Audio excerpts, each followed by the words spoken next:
Hey, this is Royce Hall, your host of Coffee Dreamin, Salesforce consultant by day, podcaster by night, and I'm joined today by Mellissa Tong. Mellissa is the chief story seller at Duck Punk Productions, and we talk about how to build your own story, how that story helps you sell and market it more effectively, and how you can learn to build your own story that sells. I hope you enjoy. I'm joined by Mellissa Tong today, and Mellissa is the chief story seller at Duck Punk Productions. Great to have you, Mellissa. Thanks so much for having me. Yeah, well, it's wonderful to have you, and I'd love to hear about what you're doing. And your profile is very intriguing because you talk about coming out of newscasting and being in media productions and marketing now. So I'd love to hear about that story. My past life, I would call. I was a music composition major Oh, really? and Okay. a comparative literature minor.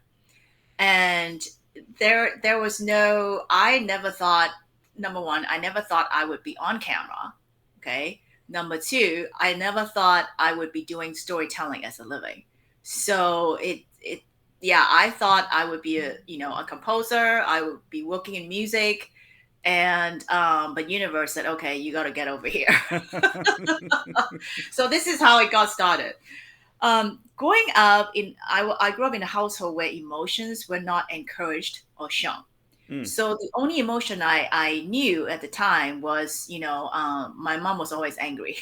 So yeah.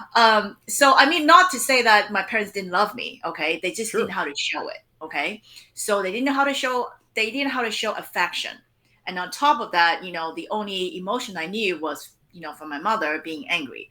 So I grew up, I although I grew up having friends, but I didn't know how to connect. Mm. I always felt like there was a barrier I didn't quite know how to cross. And I didn't realize it was connection. I thought, okay, well, friends, and I just didn't know like what's beyond, right? I didn't know how to really make friendships. Like I said, I have friends, but I didn't know how to, I didn't really know how to talk to people. I didn't know how to like really establish like a deeper connection, right? And that went on until, after grad school. So I finished school, I came out, I thought, okay, I'm just gonna, look for jobs, working as a composer. And then I realized that I also had to be a studio engineer in order to become a composer. It's sort of like you're engineer by day and then composer by night, kind of, right? So I needed, I realized that I would need another degree in sound engineering, which was fine. I wasn't scared of patching cables. Okay, so a lot of times people say, "Oh, okay, you know, um, you may not good at patching cables," but actually, I was very good at patching cables. And being, like I surprised a few people because I was able to like patch everything correctly. But anyway, so I thought, okay, well, I'm not sure whether I want to go back to school quite yet. So I thought, okay, well, why don't I maybe just work a year or two, right? And then decide, right? If I want to go back, and I could do it again. But let's just take a little break. So during my break, I was kind of just looking for any jobs, and because of my bilingual skills, I got hired as a TV newscaster. So they said, okay, well, we're not going to just hire you to anchor the news. We're going to send you out to cover stories. But since you're new, and you didn't come from a journalism background, we're not going to send you out to cover any hot news in case you mess up. But we're gonna send you to cover any, to cover all the soft news, basically, Yeah. like human interest stories, right? So I say, okay, great. So I was on the job for 4 years. I did everything from health, beauty, technology, science, red carpet events, movie premieres, starter convention. I mean, you name it, all the fun stuff. So so at the time I didn't realize it, but looking back, those 4 years gave me the best training ground anybody could have asked for, Mm. in terms of training me as a storyteller, right? But like I said, at the time I didn't quite know it. But looking back, it taught me how to connect. I was forced to talk to people on a daily basis, but not just talking to people, but to really, finding a way to connect and extracting information from people in a very short period of time. And then taking all those story elements to craft a story. I had a 5-minute human interest segment I had to fill no matter what. Afterwards, I did the math and I realized that I have crafted over 1,200 on-air stories. During the news job, I fell in love with producing. So I thought, okay, well, I want to become a producer. So I went over to the fiction side. I worked on a primetime CBS scripted show called Martial Law. And then I Oh started yeah. my company. Yeah, and then I started my company in 2000. And at the beginning, my goal was to produce independent movies and documentaries. And I did. And then in 2003, I had a chance to get into producing TV commercials. And my first TV commercial was for Toyota. So after I did that, I was like, wow, I could actually make a better living producing TV commercials and independent movies because this Really? is the funny part. So the money I got producing an independent feature film was actually less than the money I got producing a TV commercial. And the TV commercial was 30 seconds. That's wild. Independent movie was 2 hours. Wow. Yeah. And then as an independent movie producer, you get paid last. You don't get paid while you were developing the project. You don't get paid producing, you get paid last. And I mean, also like the budget for independent film, I mean, it was not a studio picture, right? So you got a lot less, and then you kind of have to watch how you spend your money very, very carefully. So and then I realized, wow, I could make a pretty decent living producing TV commercials, and then in between producing TV commercials, I could do my movies, right? So that's how I got started. And so we went on, and produced many award-winning campaigns for Nissan, Verizon, Wells Fargo, Old Navy, McDonald's. And every time we shoot, a TV commercial, oftentimes we do it in multiple languages. So we do it in English, Spanish, Cantonese, Mandarin, Korean, and Vietnamese. So that makes us unique because not a lot of production companies could handle, up to 6 languages. In 2007 or so, I remember I was like, okay, I'm on a roll. I wanted to take my business to the next level. And so I thought, okay, I'll sign up for a few, business development programs, right, to kind of like help me, get to the next level. And then I signed up for one, and it was like, okay, all right, this is not it. Sign up for another one, okay, this is not it. And I signed up for another one, okay, well, this is not it, right? But I didn't realize that years later. I realized that my business was missing me. So in 2013, I went into personal development. I learned a lot about spiritual laws. I'm not religious, but I'm spiritual, so I learned a lot about spiritual laws. And then I came out. I came out realizing that for years I thought my superpower was being a producer and director. And then I came out, after my spiritual, personal development program is not a spiritual program, that I realized that my special sauce is actually I'm a storyteller.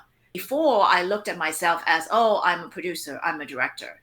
But when I finally realized, wow, it doesn't matter whether it's a movie or it's a TV commercial, I can tell a story and craft very engaging, impactful story regardless of the delivery format. That's how I started to open up basically a whole new different business model where now I work with small, mid-sized, as well as large corporations and focusing on telling their story. So like I said, sometimes it could still be a TV commercial. Sometimes it could be an elevator pitch that people take to conferences to pitch their business. And sometimes it's a presentation deck. So we've done decks for businesses to try to raise, round one, round two, round three, seed fundings, right? Or they just want a deck that can truly, make them shine when they talk to clients, right? Or we have crafted elevator. I mean, no, we have crafted keynote speeches, and talks for people who said, okay, well, I'm not a speaker, or I'm a speaker. I want to have more impact, with my talk. So we've done that. Yeah. So now it's basically across all delivery mediums. So to me, the opportunities are endless. But at the same time, it all comes back to telling the story. So that's why my title is Chief Story Seller, because I'm really using authentic stories to help you sell through your story. That's awesome, and that's a great story. Where you come from as well. Like, you talking about your own background of being in a family that didn't show emotion other than anger, and I just think of like, okay, from your music to being on air, camera person, having to build immediate rapport with people, to telling stories that you know like, hey, we saved 15% over here. Don't you want to do the 15% as well? It's like, that's not compelling. Like, how do you actually tie into somebody's emotional drive? Like, everything that you described is like so, emotional. I think that's one of the things that I've learned over my years is like, I went through a career transition years and years ago, and like just realizing it's not about the facts. Like, you got to have the facts, but the facts are just like artifacts. Like, they're just window dressing, but that's not the story. And tapping into that, and it's awesome that you're helping people do that. Yeah, because I always say this, your biggest pain can become your biggest gain. My biggest pain growing up was not knowing how to connect, right? I felt so awkward and I felt like I suck at it. But the universe said, hey, okay, well, you suck at this, so I'm going to give you the opportunity to get good at this, right? So Mm-hmm. really, it's like a 180. And once I learned that, I was like, wow, you can actually connect with people in a very short period of time. And when you do it correctly, you can actually, you know, you can actually sell your service or products without being salesy. Because a lot of times, especially women, a lot of women business owners struggle because they feel like, oh, I don't want to be salesy. I don't want to sell. Somehow selling has sort of like a negative, right? It sort of Yeah. has a Well, I'm a kind of salesman. a Like, I negative, get that. right? Yeah. So people, oh, I don't want to sell. And I mean, I cannot tell you how many business owners, right? They say, oh yeah, we love doing what we do, but we hate selling. So I kind of want to also change people's concept about selling. So I think we have this old, snake oil salesman knocking on your door, pushing you, oh, buy this, buy that, right? I think that's a very old way of selling. And I don't think, I mean, in today's day and age, if you do that, you're really outdated. And I don't think you can get very far if you sell in that sort of outdated way, right? Yeah. I think the new way of selling is really connecting because I've seen it time and time and time again, right? If you cannot connect in, like, let's say the first 10, 20, 30 seconds with somebody, they're not going to give you the time to listen to you. I mean, I ask, go test it, right? Go to networking event and see if you can connect. If you can't, the rest of the conversation is kind of like it doesn't go anywhere, right? Right. But somehow, if you can find a way to connect, then they are more willing to listen to you. They're more willing to hear what you have to say. Otherwise, it's 1 year in, 1 year out. You don't remember anything about them, right? How many business cards have you thrown into the trash can? I have thrown away a lot of cards because I have no idea who they are, right? Mm-hmm. Because it's like, okay, you meet all these people, but like, who are they? There's no connection. But for the people I'm able to connect with, they remember me. They may not remember my name, right? They may not remember my name. They may not remember what I do, but they remember my story. And I can give you, a pretty good story to illustrate that. So we once worked with a CPA firm, and this guy, he's a partner, and he said, we go to networking events quite a bit, but every time when I say, hey, I'm a CPA, I love numbers and I help people save money from Uncle Sam, people he said people were not interested in talking talking with him. He said people slowly like walking away and not wanting to take his card. And he said, well, we have a pretty decent pool of clients, but you never know which one is going to drop. So I want to kind of, make sure that I still, I'm being active in the community. I want to get out there. I want to just build more brand awareness, right? Mm-hmm. I say, okay, that's great. But don't you think every CPA may say the same thing? He said, yeah, you got a point. I said, you can't say that because there's no, like, you're not connecting with people. You Right. basically trying to say, hey, by me, I'm CPA. I don't care. I already have my CPA, right? Why do you Right. want to switch? So I said, that's not going to work. So I said, okay, let's work on your story. Let's see what we can use. So I started asking him all these questions.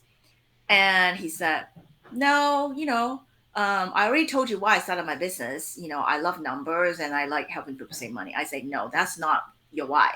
He say, no, that's my why. I say, no, I guarantee you that's not it, right? He was arguing with me. He's like, no, that's not it. And I say, okay, why don't you share some stories with me, working with your clients? He said, oh, no, I have a client confidentiality. I can't share anything. I said, okay, fine.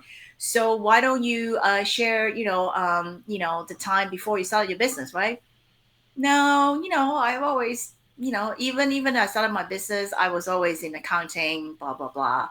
You know, don't really have much to share. Okay, what about college, right?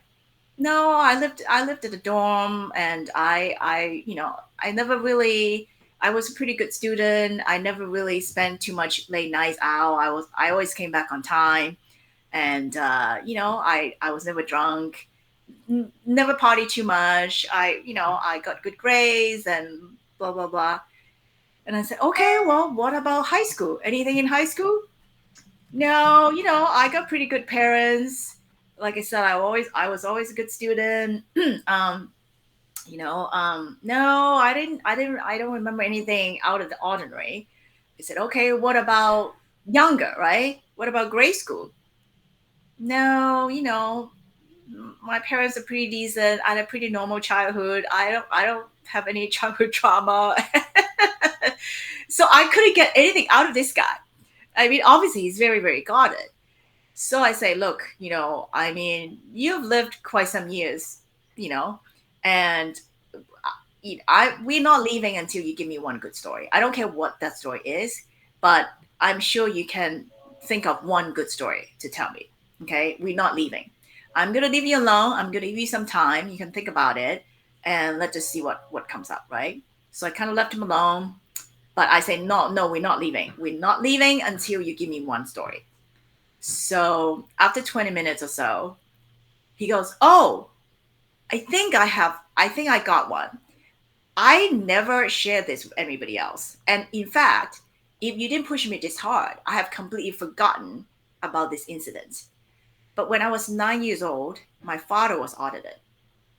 And I remember standing in the hallway watching him pace back and forth, trying to get his paperwork ready.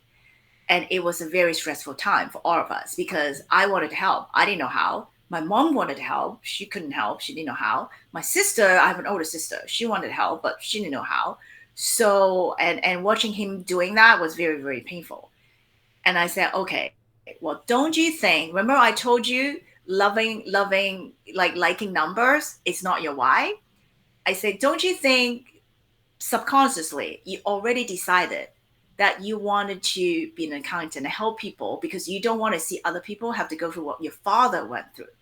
I said that is your why, not because you love numbers. Liking number is just a byproduct, right? Hmm. He said, oh, I never thought about it. I say from now on, stop saying that you have CPA. Stop saying that you love numbers. Stop saying that you're helping people save money from Uncle Sam, right? Don't even say you're CPA. Just share this story when people ask you what you do, right? And see how it goes. So we had a follow up, in a month or two or something. And I said, how's it going? He said, oh my God, some people don't remember my name. Some people would not remember what I do, but they always remember my story. Like I'm known for the guy whose father was audited when he was 9 years old. I say, well, but don't you want that? You want to be remembered, right? Yeah. You don't want your cards ended up in a trash can. And I said, well, the two kind of, like one, he's being remembered now, right? So his goal has achieved, right? Because before nobody wanted to talk to him. Now people are curious, right? I want to hear him talk about his story. And then another kind of like, positive byproduct is by sharing his story, he already eliminated people who were not going to be his potential clients. Think about it this way. For the people who would never care if the paperwork is ready or not, they would never, have him be their CPA. right? Because they just don't care. I have my paperwork ready now. I don't care. I'm just gonna risk it, right? Hmm. Okay, if I get audited, I'll put it together, right? If I'm Right. not audited, I don't care. I don't care. I don't care, right? So those people will never be his ideal clients. I say, but by telling your story, like you're attracting your ideal clients, because for people who care, there are a lot of people who don't want to be stressed out, right? There are people who want to be like, okay, I want to make sure all my paperwork is ready. I want to make sure that all my receipts are kind of full. So in case I got a call tomorrow, I can just walk in, right? I don't want to be stressing out, and losing sleep over my not so organized paperwork, right? Right. Those are his ideal clients. So by sharing his story, not only that he becomes more memorable, right? He's becoming more known. He's able to build his brand awareness. He narrows down his ideal clients. When you can connect, then you're not really, then you don't have to sell so hard. Hmm. Like your service sells itself. And then from there, you say, okay, yeah, I'm the guy. If you care about your paperwork, I'm your CPA. And if you don't care, by all means, I'm not the guy for you. Go with your current CPA, whatever, right? Because my whole thing is I want to make sure that none of my clients will have to suffer what my dad went through. So I feel like a lot of times when I talk to business owners, regardless of the size of the business, I am the investigator. I'm the reporter. I'm prying to try to get all the information I need to help you craft your story. And then in the end, it's basically a very, kind of like, what do you call it, a signature dish. I'm helping you cook up this signature dish where you can use to basically get your clients, right? You got to be known for something. Yeah.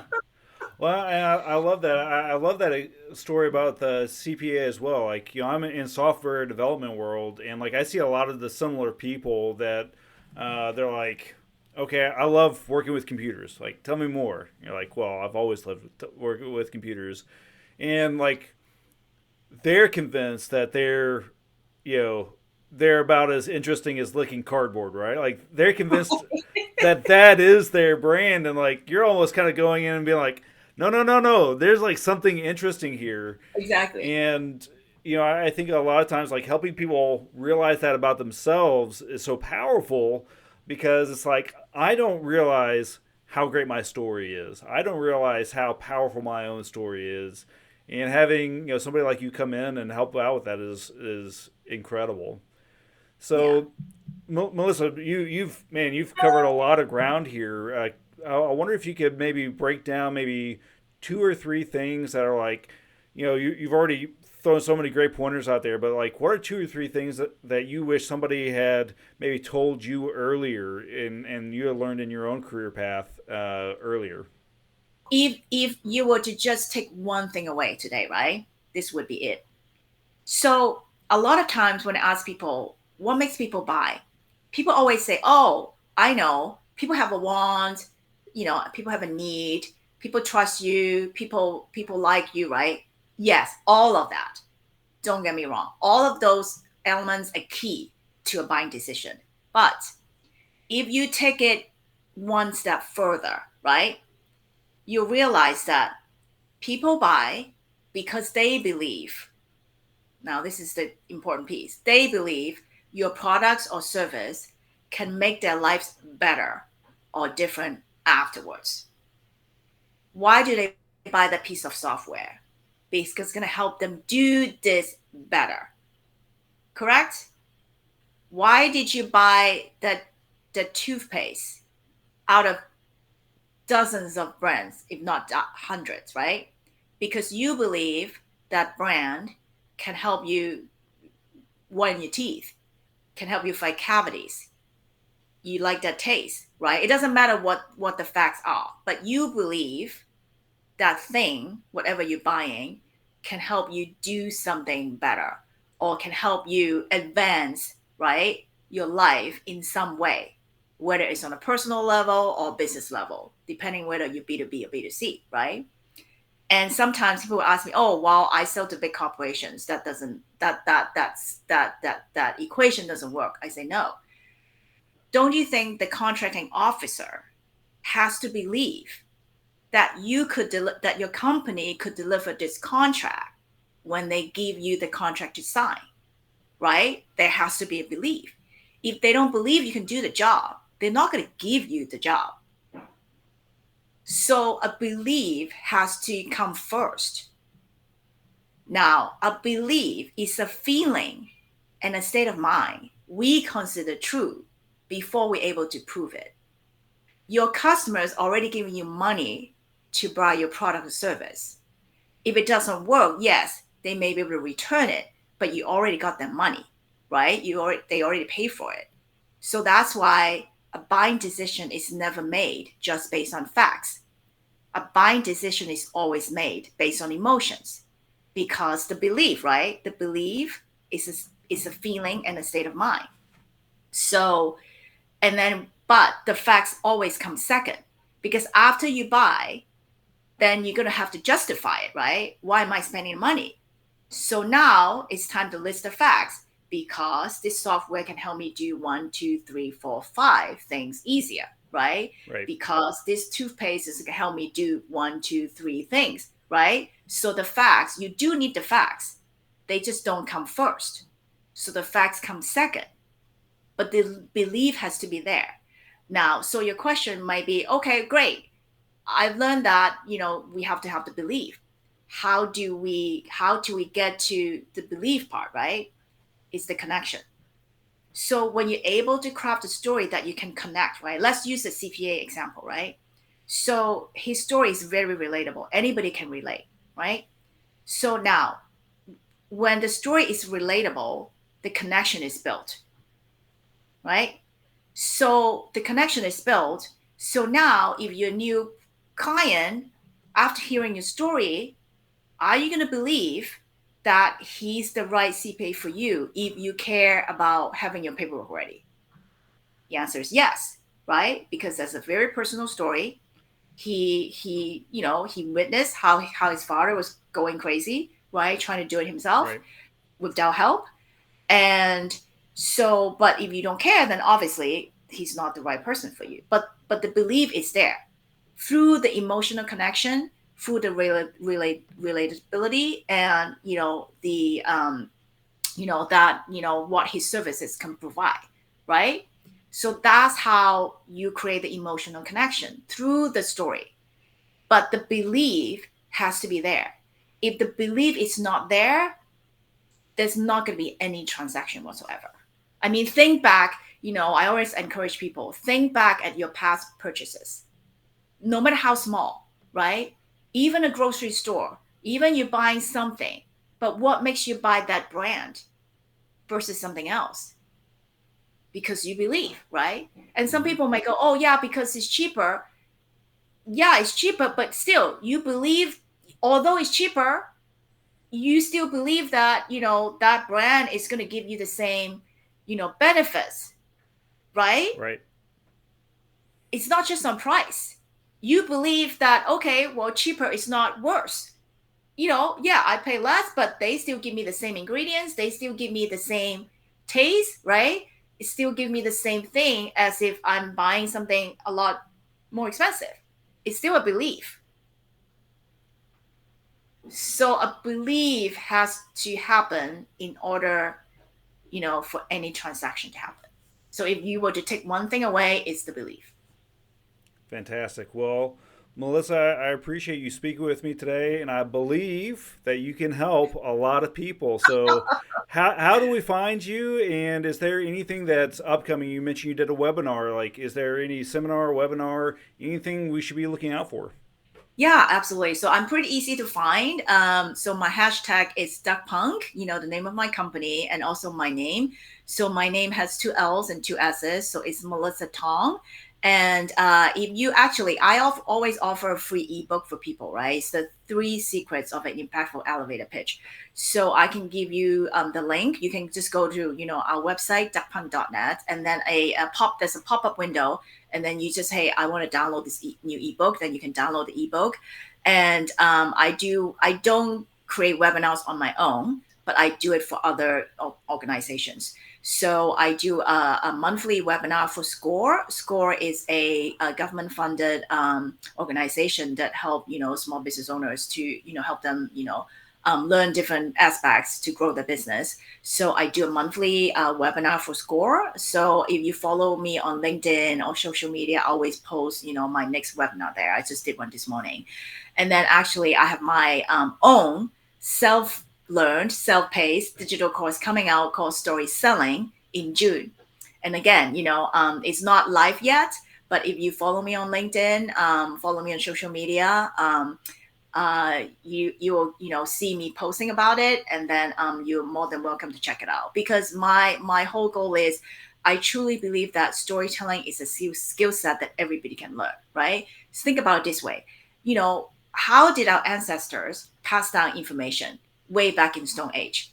Maybe they carve a few things on the stone, but still, we can't take a whole stone wall with us, right? Right. So it's verbally, right? So they're passing that information from generation to generation through storytelling. That's how we learned back in the day. So we have that in our DNA. But because, we are so obsessed with our little devices that we stop using that muscle, right? So go back to the gym, like wake that muscle up. We all have it in us, right? Go just like lifting weights. If you've never lifted weights before, at the beginning, it's going to feel so heavy, right? You're going to feel like, oh, I can't do it. But the more you do it, the more it's going to become easier. So start exercising your storytelling muscle. You have it, right? Learn how to do it. Change your, basically, you just have to change the framework that you think about it. So change your framework, start learning, and really like look at how you can connect, right? Find what's relatable to your target audience. What is important for them, right? And then really craft your own authentic story. It has to be authentic. It cannot be fake, right? I don't, endorse or ask people to like put in any fake elements, because that's not going to work, because it's not real. So, as it has to be real, it has to be authentic. So as long as it's real, it's authentic, then you have everything you need. Really, you have everything you need.